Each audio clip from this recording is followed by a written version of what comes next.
តើបងប្អូនធ្លាប់ឮពាក្យថាសៀងហៃគឺជាឋានសួគ៌សម្រាប់អ្នកមានតែជាឋាននរកសម្រាប់អ្នកក្រដែរឬទេថ្ងៃនេះខ្ញុំនឹងនាំបងប្អូនទៅកកាយមើលការពិតនៃទីក្រុងដែលទំនើបបំផុតរបស់ប្រទេសជិតមួយនេះនៅទីនោះយើងអាចចាយលុយ$10000ក្នុងមួយយប់ដើម្បីដេកមើលទិដ្ឋភាពទន្លេហុងពូដ៏ស្រស់ស្អាតប៉ុន្តែយើងក៏អាចឃើញមនុស្សជាច្រើនដេកក្នុងបន្ទប់ក្រោមដីដែលគ្មានស្បែកតែបង្អួចតើលុយ$5000នឹងនាំយើងទៅដល់ចំណុចណាខ្លះតោះឥឡូវយើងទៅស្ដាប់លម្អិតជាមួយនឹង Estate Highទី1ឋានសួគ៌សម្រាប់អ្នកមាននិងវណ្ណៈកណ្ដាលសម្រាប់អ្នកដែលមានជំនាញច្បាស់លាស់ដូចជាវិស្វករ software ឬអ្នកជំនាញផ្នែកហិរញ្ញវត្ថុដែលមានប្រាក់ខែ$5000ឬក៏ប្រហែលជា$35000សៀងហៃអាចជាឋានសួគ៌សម្រាប់ពួកគេពិតមែនហេតុអ្វីតាក់ទងជាមួយនឹងកម្រិតជីវភាពជាមួយនឹងប្រាក់ខែប៉ុណ្ណេះមនុស្សម្នាក់អាចជួល apartment បែប condo ទំនើបដែលមានសន្តិសុខ24ម៉ោងកន្លែងហាត់ប្រាណនិងអាងហែលទឹកក្នុងតម្លៃចន្លោះពី$1200ទៅ$1800នៅតំបន់ជាងអានឬក៏ភូដុងហើយពួកគេក៏អាចនឹងសល់លុយប្រហែលជា$3000ជាងសម្រាប់ចាយវាយផងដែរភាពងាយស្រួលនៅសៀងហៃគឺស្ថិតនៅលើបច្ចេកវិទ្យាដោយគ្រាន់តែប្រើចុងម្រាមដៃប៉ុណ្ណោះការកម្មង់អាហារការហៅឡានឈ្នួលឬក៏ការទិញទំនិញគឺលឿនបំផុតនៅទីនោះយើងអាចរស់នៅក្នុងជីវិតបែប high end ឬក៏ high soul ខ្លាំងដែលសូម្បីតែបច្ចិមប្រទេសខ្លះក៏ធ្វើមិនទាន់ចិត្តដែរ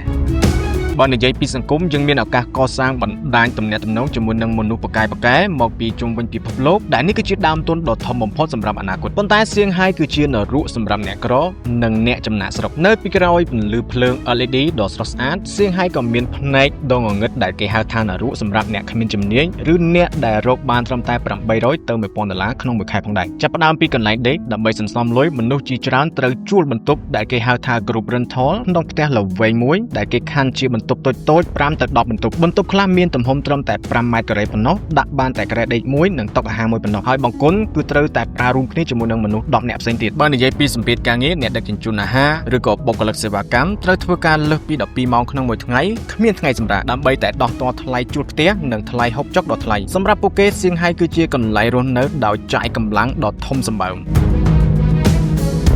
តម្លៃអចលនទ្រព្យនៅពេលដែលយើងនិយាយពីរឿងដីធ្លីផ្ទះសម្បែងសូម្បីតែមនុស្សដែលមានប្រាក់ខែ$5000ក៏ត្រូវតែខ្លាចញញើដែរតម្លៃផ្ទះជាមធ្យមនៅកណ្ដាលទីក្រុងសៀងហៃគឺប្រហែលជា